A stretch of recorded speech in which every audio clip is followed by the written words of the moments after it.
Gracias, hermana. Feliz sábado, hermanos. Que Dios les bendiga. Eh, Vamos a un fuerte saludo desde aquí de Honduras y vamos a tener el tema de hoy titulado Una red de verdades. Una red de verdades. Antes de tener el tema, pido que me acompañen en oración para pedir la bendición del mismo. Oramos, hermanos.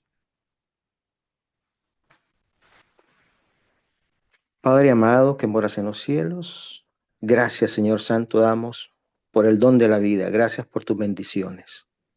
En estos momentos, Padre, queremos pedir tu presencia, la presencia de tus ángeles, la presencia de tu Santo Espíritu, Señor Jesús, para que en primer lugar tomes posesión de mi mente, de mi habla, para que visite los hogares de los hermanos, abran su entendimiento también y guardemos en nuestro corazón el mensaje que nos vas a compartir en esta mañana.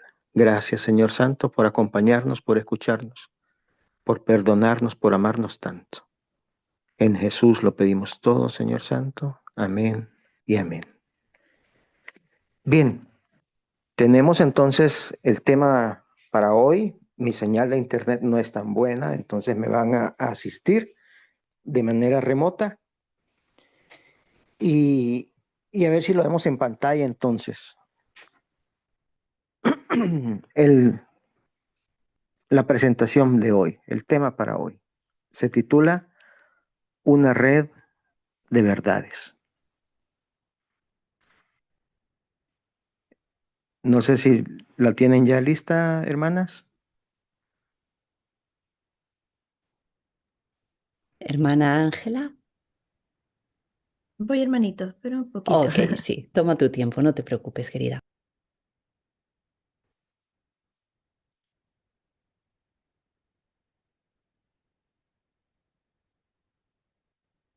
Ahí la vemos ya.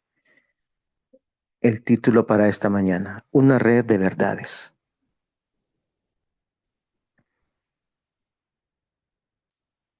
Bien, gracias, hermana.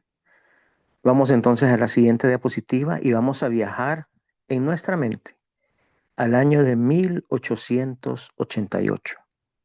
Es un año muy especial, muy importante en la historia de nuestra iglesia, de la Iglesia Adventista del Séptimo Día. Entonces, vamos a ver qué estaba sucediendo en ese año de 1888. Miren qué interesante lo que estaba pasando. Dice, el movimiento dominical está avanzando en la oscuridad. Los líderes encubren el verdadero problema y muchos que se unen al movimiento no ven hacia dónde tiende la corriente oculta. Están trabajando a ciegas. No ven que si un gobierno protestante saca los principios que lo han hecho una nación libre e independiente y mediante leyes incorpora en la Constitución principios que propagan las falsedades y los engaños papales, se hundirán en los horrores del romanismo de la Edad Oscura. Eso se escribió en la Review and Herald en diciembre del 88, 1888. Continuamos. Dice, esto se sostiene especialmente en los Estados Unidos de Norteamérica, donde la doctrina del verdadero día de reposo, o sea, el sábado, se ha predicado con más amplitud que en ninguna otra parte. En dicho país, la hora de la temperancia, que es una de las reformas morales más importantes, va a menudo combinada con el movimiento en favor del domingo. Y los defensores de este actúan como si estuviesen trabajando para promover los más altos intereses de la sociedad, de suerte que los que se niegan a unirse con ellos son denunciados como enemigos de la temperancia y de las reformas. Pero la circunstancia de que un movimiento encaminado a establecer un error esté ligado con una obra buena en sí misma no es un argumento en favor del error. Entonces, en 1888, mis hermanos, había un movimiento de temperancia, así se llama, pero en ese movimiento iba escondido, iba disfrazado detrás de ese movimiento el día del domingo. Vamos a ver la siguiente imagen. Miren qué interesante. Este es un libro que se llama El Movimiento de Temperancia, casualmente. Y lo escribió una persona llamada Henry William Blair. Él es el autor de ese libro, Henry William Blair. El libro se titula El Movimiento de Temperancia. Ahora, miren lo interesante acá. Tal como le escribió la sierva del Señor, así sucedió. Vamos a ver la siguiente diapositiva. Y este es el encabezado. Este es el proyecto de ley dominical, introducida, dice, en mayo 21 por el senador Henry William Blair, el 21 de mayo de 1888. Entonces, este fue el primer atentado, digamos, o la primera insinuación, el primer proyecto de ley dominical en Estados Unidos a nivel federal. Y lo propuso este senador Henry William Blair, que era el mismo que había escrito el libro del movimiento de temperancia, tal como lo explicó Ellen White, escondido en el movimiento de temperancia, iba metido entonces esta ley dominical. Si vemos en la siguiente diapositiva, también vamos a ver acá otra situación que se estaba dando. Se estaba formando también para 1888. En la siguiente diapositiva podemos ver esto. Es una placa conmemorativa que está en venta. Eso lo saqué de eBay. Y es la Alianza para el Día del Señor. La Alianza para el Día del Señor se estaba formando también en 1888. Miren todas las cosas que se estaban dando para ese tiempo, para esa fecha. Y entonces, en la siguiente diapositiva vemos tres cosas que se estaban formando. El proyecto de ley dominical de Henry Blair, ¿verdad? Henry William Blair. La Alianza para el Día del Señor, también en 1888. Y en 1893 se estaba creando el Parlamento de Religión. Todo eso estaba sucediendo en ese tiempo. O sea que vemos que Satanás estaba moviendo sus fichas para que la profecía se cumpliera. La profecía se iba a cumplir en ese momento. Ahora, ¿qué estaba haciendo Dios? Una cosa es lo que hace Satanás y otra cosa es lo que hace nuestro Padre Celestial. ¿Qué estaba haciendo Dios? En la siguiente diapositiva podemos ver entonces. Estaba preparando a dos jóvenes, a Waggoner y a Jones, para que llevaran un mensaje de justificación por la fe. Eso se dio en Minneapolis, en Estados Unidos. Ahí estaba reunida la dirigencia de la iglesia. Y estos dos jóvenes pastores llevaron ese mensaje verdadero de justificación por la fe.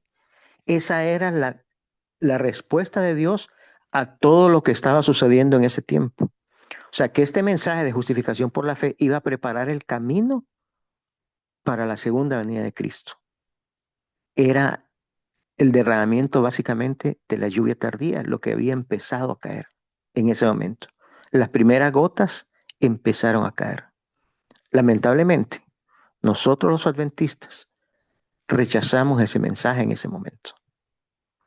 La iglesia adventista. Y entonces dejó de llover. Y la profecía ha estado pausada desde ese momento.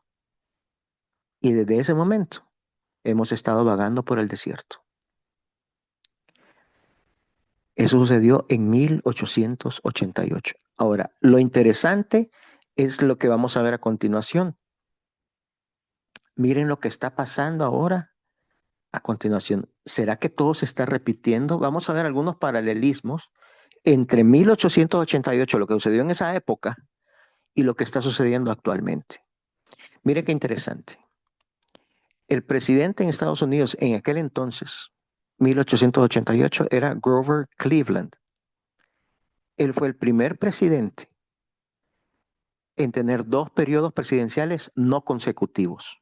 O sea, no iba uno tras el otro. Hubo un periodo en que no fue presidente, perdió una elección y en la siguiente la volvió a ganar. Lo mismo sucedió con Donald Trump. Dos periodos presidenciales no consecutivos. Igual que Grover Cleveland, lo está haciendo Donald Trump ahora.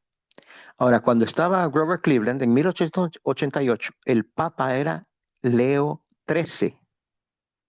Hoy en día el Papa es Leo XIV. En 1888 se metió, así como ya lo vimos anteriormente, el proyecto de Henry Blair, que ahí va escondido el descanso dominical. Actualmente hay un proyecto que se llama Proyecto 2025 y ahí también va escondido el descanso dominical. Se establecieron en esa época aranceles McKinley, aranceles a naciones para que no compitieran con los productos estadounidenses y fortalecer la economía estadounidense en esa época. Actualmente también están habiendo aranceles Trump. Trump ha establecido aranceles a otras naciones en las importaciones que hacen o exportaciones que hacen a naciones. Le está poniendo más impuestos para fortalecer la economía estadounidense. En la época de 1888 fue la época, la edad dorada en Estados Unidos. Y también entonces ahora se está haciendo, ya se inauguró un salón de baile dorado en la Casa Blanca. Un salón para recibir a dignatarios, para hacer cenas, un gran salón. Se reformó la Casa Blanca y se ha construido este nuevo salón de oro. En 1888, en toda esa época, había una crisis migratoria. Igualmente la hay hoy en Estados Unidos, en el tiempo de Trump. Y también se formó en 1888 la National Reform Association. Y ahora está levantándose este movimiento de nacionalismo cristiano. Miren los paralelismos entre ambos periodos.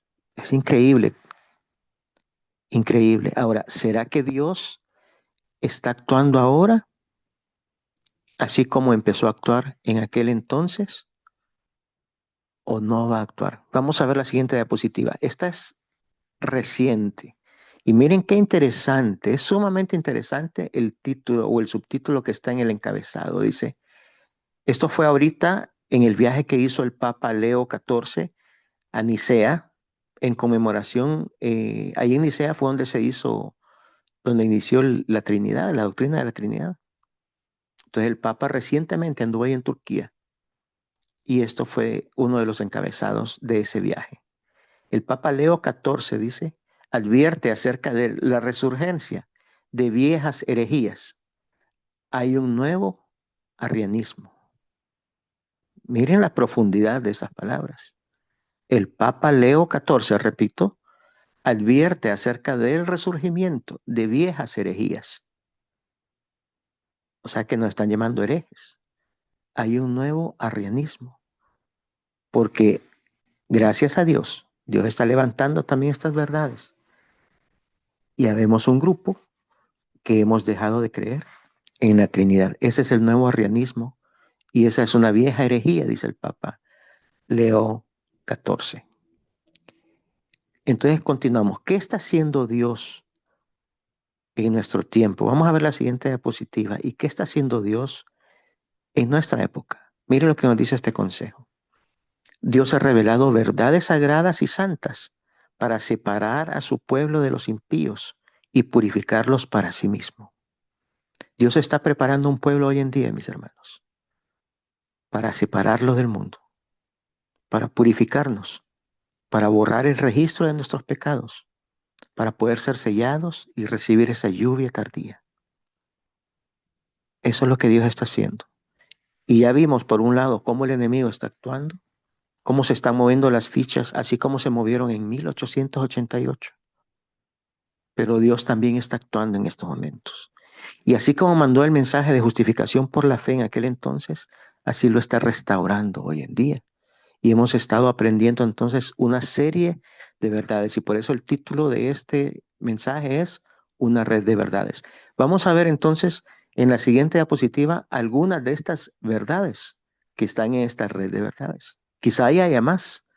Hay muchas gemas aún por descubrir. No podemos decir que solamente son estas, pero esta es alguna de las verdades que hemos estado estableciendo y están conectadas una con otra. Daniel 11 y 12, la profecía, es una de las verdades.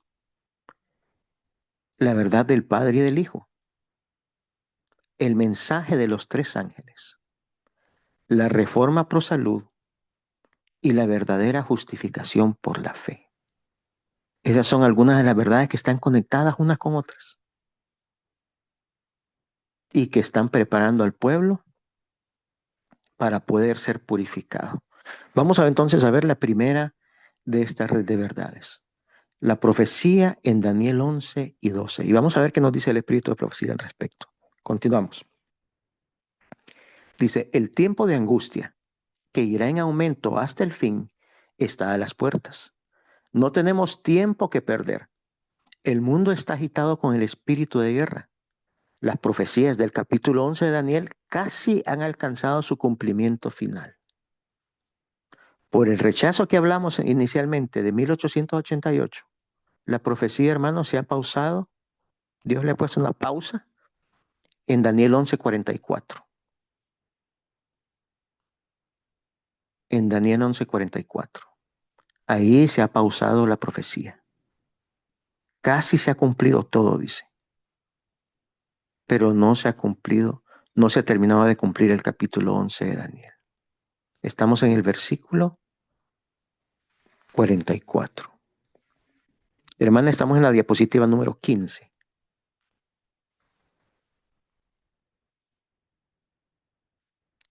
Eso nos dice el espíritu de profecía.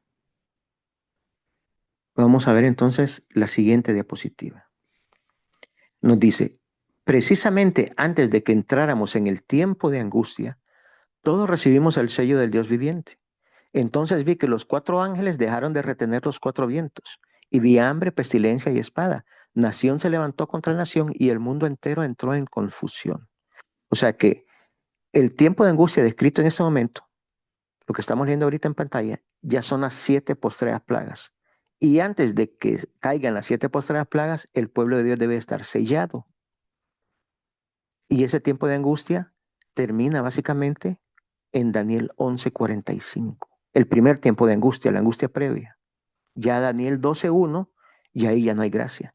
Ya Miguel se pone en pie y empiezan a caer las plagas.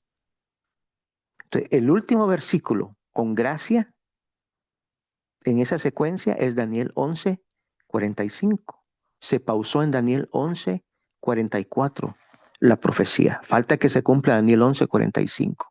Veamos la siguiente diapositiva y lo que escribió este pionero adventista se llama Stephen Haskell y lo escribió en un libro titulado The Story of the Seer of Patmos.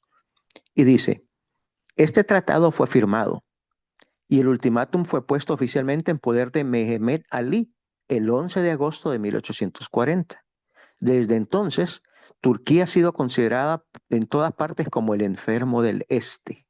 Así le conoce a Turquía, ¿sí? El enfermo del este. Daniel profetizó acerca de él, diciendo, plantará las tiendas de su palacio entre los mares, en la gloriosa montaña sagrada, pero llegará a su fin y nadie lo ayudará.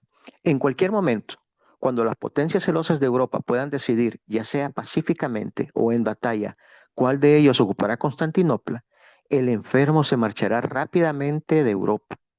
Ese movimiento, esta es la parte más importante, ese movimiento por el que ahora están en pie las naciones en alerta, será la señal de cambios aún más importantes en la corte celestial. Mire lo que nos está diciendo, que cuando Turquía sea expulsado de Europa y quiera poner su capital en Jerusalén, ese va a ser la alerta de señales que están sucediendo en la corte celestial. Eso, mis hermanos, es la señal del fin de la gracia. No sabemos en qué año va a suceder, pero Dios nos ha dejado esta luz para nosotros, pero también para que la compartamos, para que podamos dar estudios bíblicos y llevar a la gente a Cristo Jesús, decirle, enseñarles cuán cerca estamos de su pronta venida. Continúa escribiendo Stephen Haskell en la siguiente diapositiva. La importancia de la profecía y la exactitud con que se cumplió hasta el día de hoy deben conducir a una cuidadosa investigación de esa historia divina que abarca los años 1840 a 1844. Su estudio conducirá a los hombres a buscar cambios en los cielos, así como en la tierra, porque cuando la capital de Turquía sea trasladada a Palestina, entonces Cristo, terminando su obra en el santuario, arrojará su incensario sobre la tierra como señal de la disolución final de todas las cosas. Esa es la señal del cierre de la gracia. No se sabe cuándo va a suceder eso, en qué fecha, pero la señal ahí está, en Daniel 11:45. Entonces, esa es una red de verdad. Y eso, hermanos, como bien escribió Stephen Haskell, nos sirve a nosotros. Uno, para saber a dónde estamos en el calendario profético, pero la otra es para alertar a los otros, para poder dar estudios bíblicos y llevarlos a Cristo. El objetivo es llevarlos a Cristo. Esa es una red de verdad. Ahora, hay otra red de verdad. Vamos a ver la siguiente. La verdad del Padre y del Hijo. Vamos a ver qué nos dice Juan 17, del 1 al 3. Estas cosas habló Jesús y levantando los ojos al cielo dijo, Padre, la hora ha llegado. Glorifica a tu Hijo para que también tu Hijo te glorifique a ti, como le has dado potestad sobre toda carne, para que dé vida eterna a todos los que le diste. Y esta es la vida eterna. Esas son palabras del Señor Jesucristo. Que te conozcan a ti, el único Dios verdadero, y a Jesucristo a quien has enviado.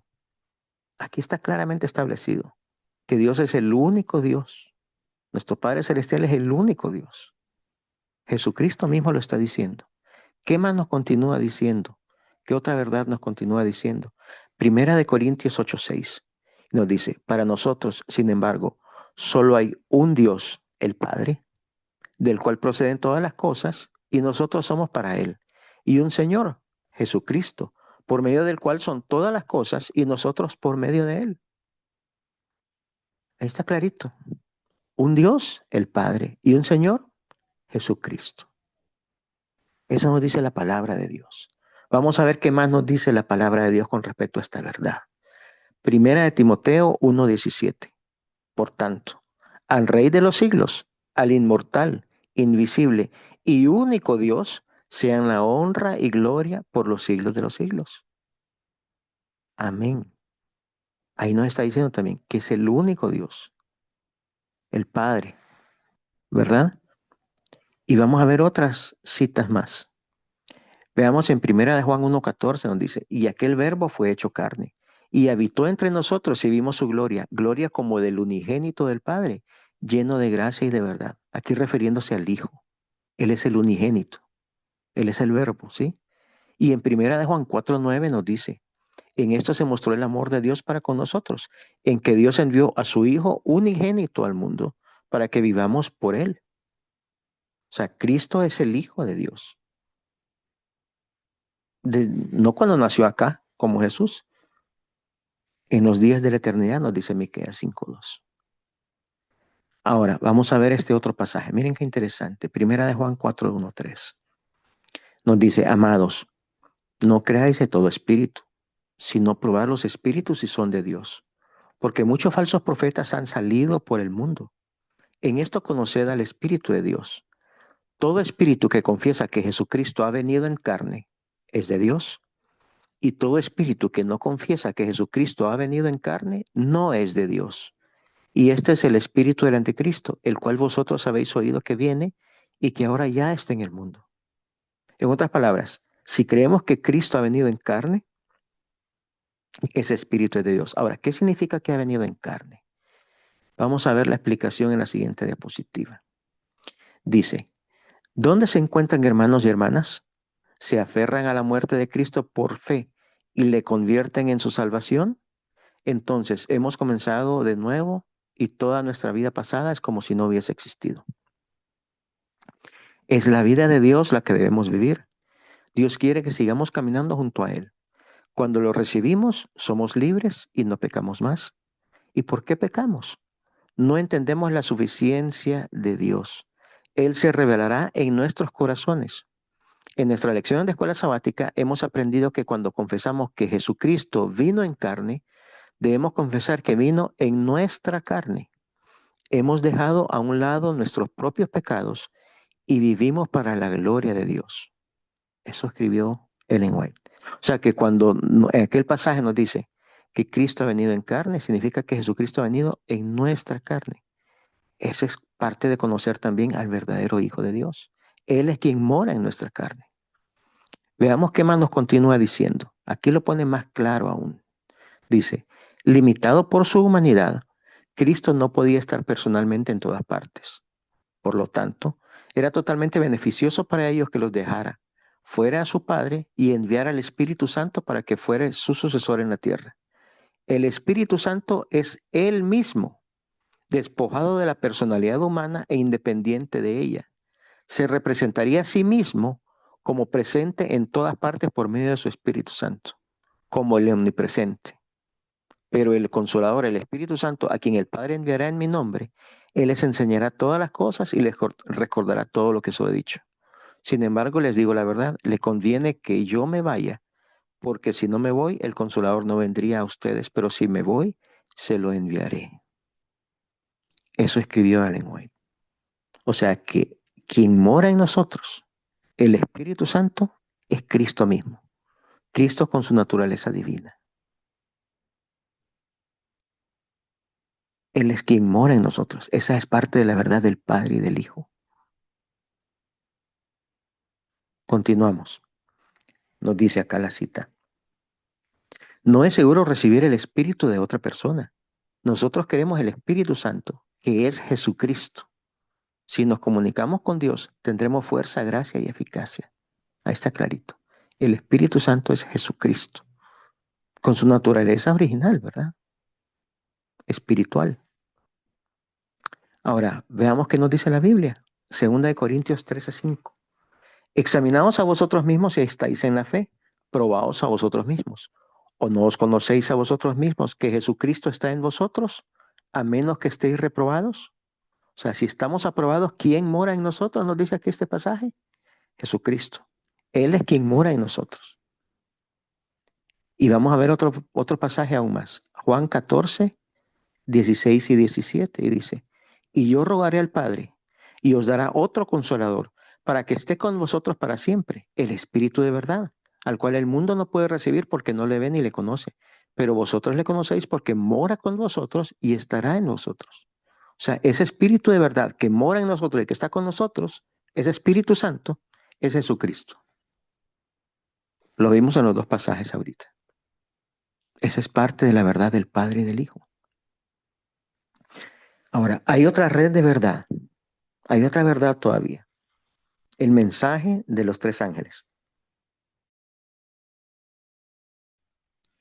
El mensaje de los tres ángeles. Vamos a ver qué nos dice.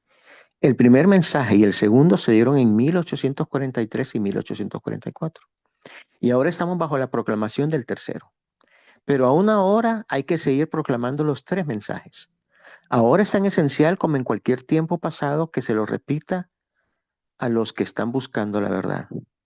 Debemos hacer resonar su proclamación mediante la pluma y la voz.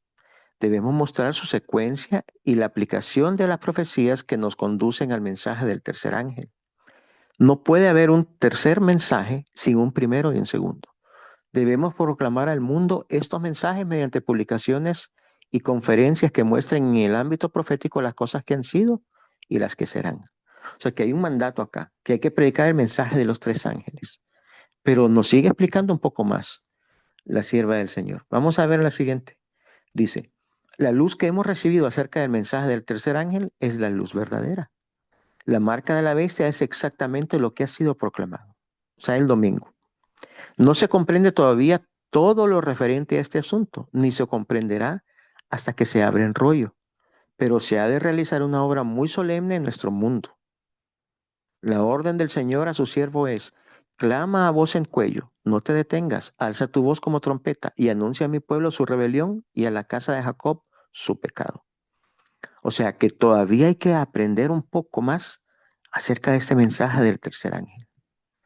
La marca de la bestia es el domingo, dice, pero todavía no comprendemos tampoco todo lo referente a esto. Hay más que eso. Y en la siguiente cita dice, algunos han presentado las verdades del mensaje del tercer ángel como teorías áridas, pero el Cristo viviente es el tema que debe presentarse en este mensaje. Debe revelarse como el primero y el último, como el yo soy, raíz y vástago de David y estrella resplandeciente de la mañana. El carácter de Dios en Cristo debe manifestarse al mundo mediante este mensaje. O sea que este mensaje es el mensaje de Cristo, el mensaje de los tres ángeles. Pero muchas veces no lo presentamos así. Y no lo hemos hecho porque desconocíamos la verdad del Padre y del Hijo. Y veremos qué dice en la siguiente cita. Varios me han escrito preguntándome si el mensaje de la justificación por la fe es el mensaje del tercer ángel. Y he contestado, es el mensaje del tercer ángel en verdad. Entonces, aquí viene la pregunta. Vamos a verla en la siguiente. Dice, ¿cómo podemos predicar el mensaje de los tres ángeles si no conocemos la verdad del Padre y del Hijo? Y creo que aquí todos nos relacionamos con esta pregunta, porque en algún momento entramos o crecimos o nos bautizamos en la iglesia y entendimos, aprendimos el mensaje de los tres ángeles y creíamos haberlo estado predicando, pero tal vez no conocíamos esta verdad del Padre y del Hijo. ¿Será entonces que predicamos, que lo podíamos predicar verdaderamente, que lo podíamos entender verdaderamente? Vamos a ver este mensaje de los tres ángeles en la palabra de Dios. Apocalipsis 14:7 nos dice, diciendo a gran voz, temed a Dios y dadle gloria, porque la hora de su juicio ha llegado, y adorad a aquel que hizo el cielo y la tierra, el mar y las fuentes de las aguas. Pregunto, ¿y quién fue aquel que hizo el cielo y la tierra, el mar y las fuentes de las aguas? ¿Acaso no fue Cristo, el Hijo del Dios, el unigénito? El Hijo de Dios no es lo mismo, hermanos, que el Dios Hijo. Antes de conocer esta verdad del Padre y el Hijo, creíamos en el Dios Hijo, no en el Hijo de Dios, no en el Hijo literal de Dios. Sin embargo, aquí este mensaje nos lleva, ¿verdad?, al Hijo literal de Dios. Él es el creador de todo. Vamos a ver el segundo mensaje. Este todavía es más claro aún. Otro ángel le siguió diciendo, ha caído Babilonia, la gran ciudad, porque ha hecho beber a todas las naciones del vino del furor de su fornicación.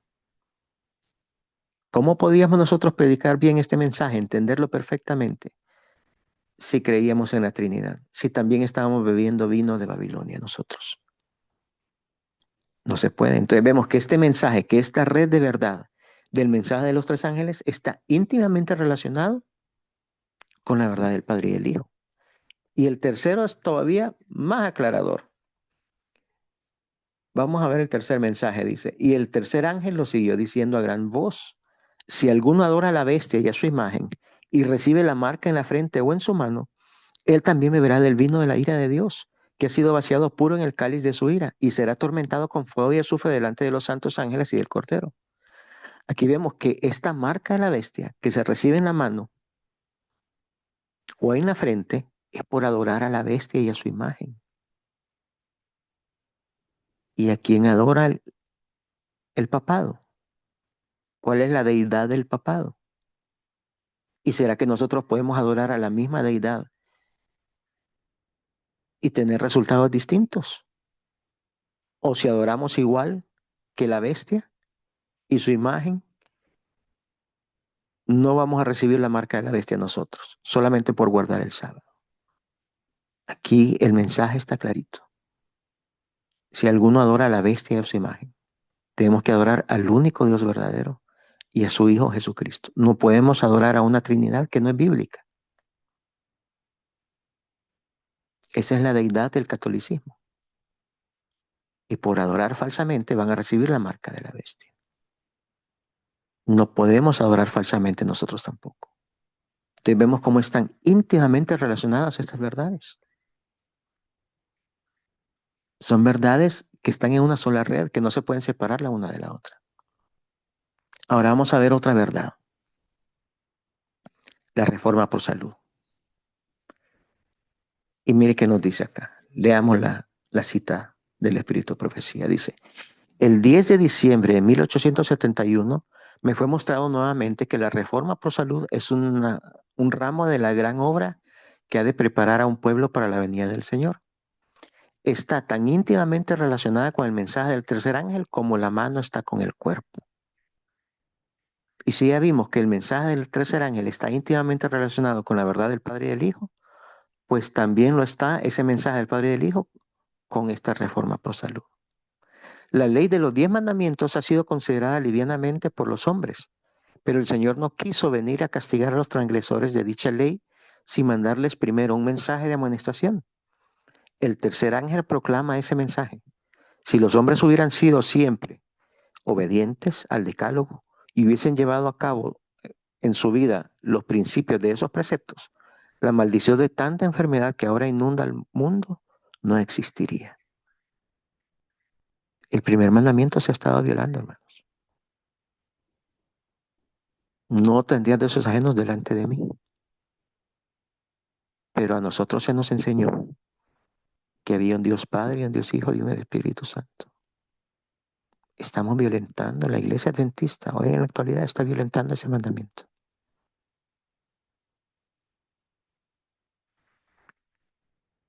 ¿Qué más nos dice la sierva del Señor en la siguiente cita? La reforma en la manera de vestir se introdujo entre nosotros con el fin de proteger al pueblo de Dios de la influencia corruptora del mundo. ¿Se acuerdan que son verdades que nos están apartando del mundo? Entonces también esta reforma en el vestir nos aparta del mundo, como también para promover la salud física y moral. No tenía el propósito de ser un yugo esclavizador, sino una bendición, ni de aumentar el trabajo, sino de disminuirlo. Tampoco de añadir al costo de la vestimenta, sino de ahorrar en el gasto. Distinguiría del mundo al pueblo de Dios y así serviría como barrera contra sus modas y locuras. El que conoce el fin desde el principio, que comprende nuestra naturaleza y nuestras obras, nuestro compasivo Redentor, vio nuestros peligros y dificultades y condescendió a darnos advertencias e instrucciones oportunas concerniente a nuestros hábitos de vida, aún en la selección de vida de los alimentos y la vestimenta. Entonces vemos que esta red de verdad también está conectada. Todo va de la mano. Todos es un preparativo que Dios está haciendo para hacerle frente a lo que se viene por delante de nosotros. Hacerle frente a aquellas características que vimos al inicio de lo que está sucediendo paralelo a lo que sucedió en 1888. Ahora, hay otra red de verdad y es la verdadera justificación por la fe. La verdadera justificación por la fe es otra verdad que está en esta misma red. ¿Sí? Y vamos a aprender qué es lo que dice la palabra de Dios con respecto a este tema. En su gran misericordia, el Señor envió un preciosísimo mensaje a su pueblo por medio de los pastores Waggoner y Jones. Este mensaje tenía que presentar en forma más destacada ante el mundo al sublime Salvador, el sacrificio por los pecados del mundo entero. Presentaba la justificación por la fe en el garante. Invitaba a la gente a recibir la justicia de Cristo, que se manifiesta en la obediencia a todos los mandamientos de Dios. Muchos habían perdido de vista a Jesús. Necesitaban dirigir sus ojos a su divina persona, a sus méritos, a su amor inalterable por la familia humana. Todo el poder es colocado en sus manos, y Él puede dispensar ricos dones a los hombres, impartiendo el inapreciable don de su propia justicia al desvalido agente humano. Este es el mensaje que Dios ordenó que fuera dado al mundo. Es el mensaje del tercer ángel. Miren, es el mensaje del tercer ángel que ha de ser proclamado en alta voz y acompañado por el abundante derramamiento de su espíritu. O sea que el mensaje de justificación por la fe es el mensaje de los tres ángeles. Continúa escribiendo la sierva del Señor. El aferrarse a opiniones preconcebidas y negarse a aceptar esta verdad fue en gran parte el fundamento para la oposición manifestada en Minneapolis en contra del mensaje del Señor a través de los hermanos Waggoner y Jones. Al agitar tal oposición, Satanás tuvo éxito en alejar de nuestro pueblo en gran medida el poder especial del Espíritu Santo que Dios deseaba impartirles. El enemigo evitó esa eficacia que los pudo haber llevado a proclamar la verdad al mundo, así como lo hicieron los apóstoles en el día del Pentecostés. La luz que debía alumbrar a la tierra con su gloria fue resistida, y por la acción de nuestra propia hermandad ha sido en gran manera oculta al mundo. O sea que esas primeras gotas de lluvia cesaron porque rechazamos ese mensaje de justificación por la fe. Rechazamos el verdadero mensaje de los tres ángeles. Ahora, la pregunta es, y vamos a la siguiente diapositiva, ¿cuál es ese mensaje de Waggoner y Jones? ¿Cuál fue ese mensaje que se rechazó en realidad? Vamos a verlo a continuación. ¿Qué enseñaban ellos? Jones decía que cada alma tenga presente y grabe en su corazón para siempre que la justificación o ser declarado justo por la fe en Jesucristo significa en sí misma en cada sentimiento que conlleva el abandono total de los pecados y la destrucción del cuerpo del pecado, para que en adelante no sirvamos al pecado. En eso consiste la verdadera justificación por la fe. Y continúa diciendo él, la fe jamás justificará el pecado. Son dos opuestos eternos, pues todo lo que no proviene de la fe es pecado. Entonces, si tenemos justificación por la fe, no puede haber pecado. Son dos opuestos, como el día y la noche, como el blanco y el negro. Dos opuestos totalmente. Continúa escribiendo Jones. Por lo tanto, si al buscar la justificación por Cristo, también resultamos ser pecadores, transgresores de la ley de los 10 mandamientos, ¿acaso Cristo lo aprueba? De ninguna manera. ¿Acaso justifica a los hombres para que puedan transgredir la ley libremente? De ninguna manera. ¿Acaso salva a los hombres del pecado para que continúen pecando? De ninguna manera. ¿Acaso creemos que en Jesús para seguir siendo pecadores? De ninguna manera.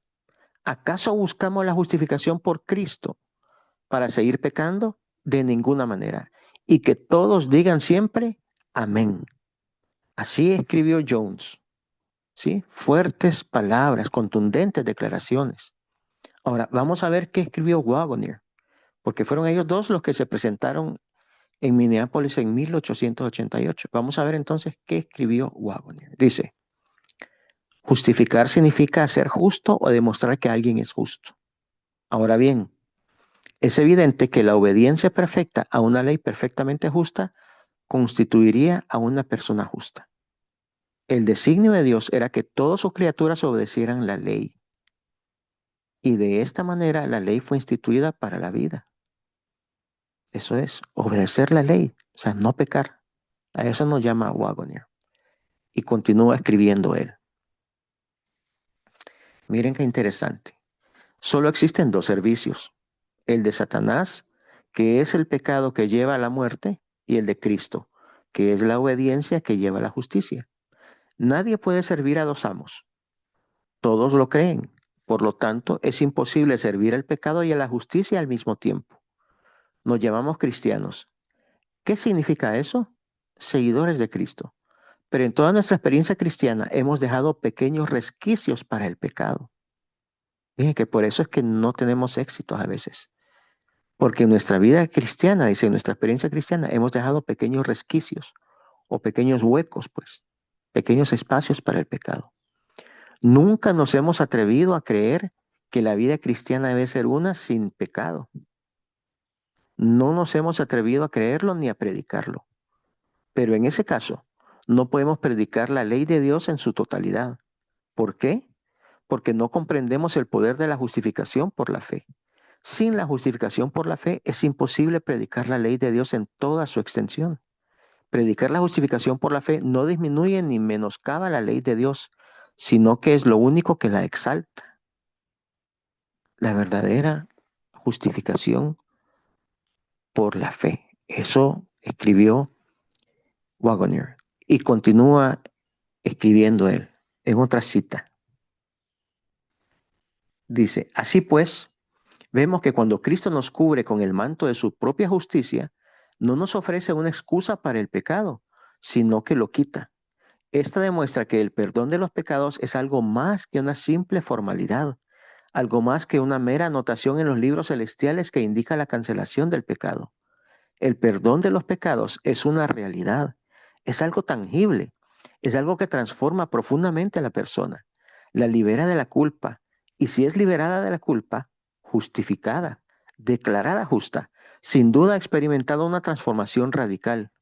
En efecto, dice, es otra persona, pues obtuvo esta justicia para el perdón de los pecados en Cristo. La obtuvo únicamente al revestirse de Cristo. Pero si alguno está en Cristo, nueva criatura es. Por lo tanto, el perdón pleno y gratuito de los pecados conlleva ese maravilloso y milagroso cambio conocido como el nuevo nacimiento. Pues nadie puede convertirse en una nueva criatura sino mediante un nuevo nacimiento. Es lo mismo que tener un corazón nuevo o limpio. O sea que el verdadero mensaje, mis hermanos, de justificación por la fe No es solamente aceptar la justicia de Cristo, la vida sin pecado de Cristo, sino que permitir que Cristo more en nosotros, que podamos nacer de nuevo, que seamos nuevas criaturas. Ese es el verdadero mensaje de justificación por la fe. Ahora, ¿qué nos dice el Espíritu de Profecía al respecto? Vamos a ver algunas citas del Espíritu de Profecía. Dice, para poder hacer frente a los requerimientos de la ley, nuestra fe debe aferrarse de la justicia de Cristo, aceptándola como su justicia. Mediante la unión con Cristo, mediante la aceptación de su justicia por la fe, podemos ser hechos idóneos para realizar las obras de Dios, para ser colaboradores con Cristo. Si estáis dispuestos a ser llevados a la deriva con la corriente del mal y a no cooperar con los instrumentos celestiales para restringir la transgresión en vuestras familias y en la iglesia, a fin de que pueda enseñorearse la justicia eterna, no tenéis fe. La fe obra por el amor y purifica el alma. Mediante la fe, el Espíritu Santo obra en el corazón para producir allí la santidad. Pero esto no puede hacerse a menos que el instrumento humano colabore con Cristo. O sea que no es por nuestra propia fuerza, es Cristo viviendo en nosotros. Ese es el mensaje de justificación por la fe. Y continuamos leyendo la sierva del Señor. Dice en la siguiente diapositiva. Por su gracia son justificados, declarados justos, y toda alma que en Cristo ha impartido su justicia tiene la solemne obligación de practicarla. Y también dice, la justicia es la práctica del bien, y es por sus hechos por lo que todos han de ser juzgados. Nuestros caracteres se revelan por lo que hacemos. Las obras muestran si la fe es genuina o no, si somos obedientes o no. Obedientes no por nuestra propia fuerza, sino porque Cristo more en nosotros. Y miren esta otra diapositiva. Y la parte que está en amarillo hay que ponerle en especial atención. Dice, solo podremos ser hechos idóneos para el cielo mediante la obra del Espíritu Santo en el corazón. Pues debemos tener la justicia de Cristo como nuestro salvoconducto si hemos de tener acceso al Padre. O sea, nuestro único salvoconducto, nuestro único camino, pues, al Padre es tener la justicia de Cristo. Y continúa diciendo, a fin de que tengamos la justicia de Cristo, necesitamos ser transformados diariamente por la influencia del Espíritu para ser participantes de la naturaleza divina. La obra del Espíritu Santo es elevar los gustos, santificar el corazón y ennoblecer a todo el hombre. ¿Qué más nos sigue diciendo? Dios exige de todos sus súbditos obediencia, obediencia total en sus mandamientos. Exige ahora, como siempre lo ha exigido, una justicia perfecta como único derecho al cielo. Cristo es nuestra esperanza y nuestro refugio. Y mire lo que dice a continuación, dice, su justicia solo se imputa a los obedientes. O sea que si somos desobedientes, hermanos, no se nos va a imputar la justicia de Cristo. Solamente se le imputa a los obedientes. Esta es otra verdad en esta red de verdades. Este es el verdadero mensaje de justificación por la fe. Y ahora entonces avanzamos a la lectura bíblica, a la que ya el hermano dice, entonces, con Cristo estoy justamente crucificado. Y ya no vivo yo, mas Cristo vive en mí. Y lo que ahora vivo en la carne, lo vivo en la fe del Hijo de Dios, el cual me amó y se entregó a sí mismo por mí. Esto, mis hermanos, en su Biblia, usted lo puede subrayar y ponerle a un lado el verdadero mensaje de justificación por la fe. En que ya no vivo yo, sino que Cristo vive en mí. Por fe, lo tengo que creer y tengo que permitir que Él tome las decisiones en mi vida, que Él tome control de mi vida. ¿Qué más nos dice la sierva del Señor? Vamos a ver, ya estamos casi terminando. Dice, pero los días de la purificación de la iglesia se acercan rápidamente. O sea, la iglesia tiene que ser purificada. Estamos viendo las señales, lo que está sucediendo, los paralelismos a 1888. Y entonces Dios tendrá un pueblo puro y leal, dice. En la poderosa zarandeada que pronto tendrá lugar, podremos medir mejor la fuerza de Israel. Las señales revelan que se acerca el tiempo en que el Señor manifestará que su aventador está en su mano y purificará completamente su era. O sea que Dios está trabajando también. ¿Satanás está actuando? Sí. ¿Está avanzando? Sí. pero también lo está haciendo nuestro Padre Celestial. Por eso estas verdades es que ahora están saliendo a la luz. Por eso es que quizá estamos entendiendo mejor y relacionándolo todo en sí. Porque Cristo, nuestro Padre Celestial también, nos están preparando para ser purificados, para poder ser sellados. Mire qué más nos dice el Espíritu de Profecía en la siguiente cita. Satanás no pudo encontrar nada en el Hijo de Dios que le permitiese ganar la victoria. Cristo guardó los mandamientos de su Padre y no hubo en él ningún pecado de que Satanás pudiese sacar ventaja. Esta es la condición en que deben encontrarse los que han de poder subsistir en el tiempo de angustia. Cerrarle el camino, guardar las avenidas del alma, pedir la protección divina y proponernos a nosotros que Cristo vive en nosotros. Si no lo pudo vencer Satanás cuando él vivió aquí con hombre, tampoco lo podrá vencer si él mora en nosotros, si Cristo mora en nosotros. La victoria está garantizada, pero tenemos que ser obedientes. Y miren la siguiente cita, dice, vi una compañía pequeña que viajaba por una senda angosta. Todos parecían estar firmemente unidos, vinculados por la verdad. Eso es lo que nos vincula, mire, en agrupaciones o compañías. Dijo el ángel, el tercer ángel está atándolos o sellándolos en gavillas para el granero celestial.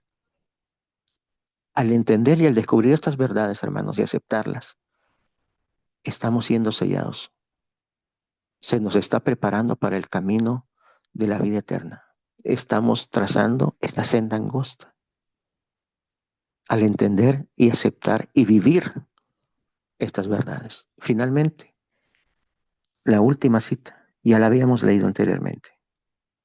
Dice, Dios ha revelado verdades sagradas y santas para preparar a su pueblo de los impíos y purificarlos para sí mismo. Como vimos, un repaso de algunas de estas verdades sagradas que nos están separando y que nos están preparando para ser purificados, hermanos. Eso es lo que Cristo está haciendo por nosotros ahora mismo. Voy a citar ahora Hechos 3:19, no está en la presentación, dice, así que arrepentíos y convertíos para que sean borrados vuestros pecados, para que vengan entonces tiempos de refrigerio.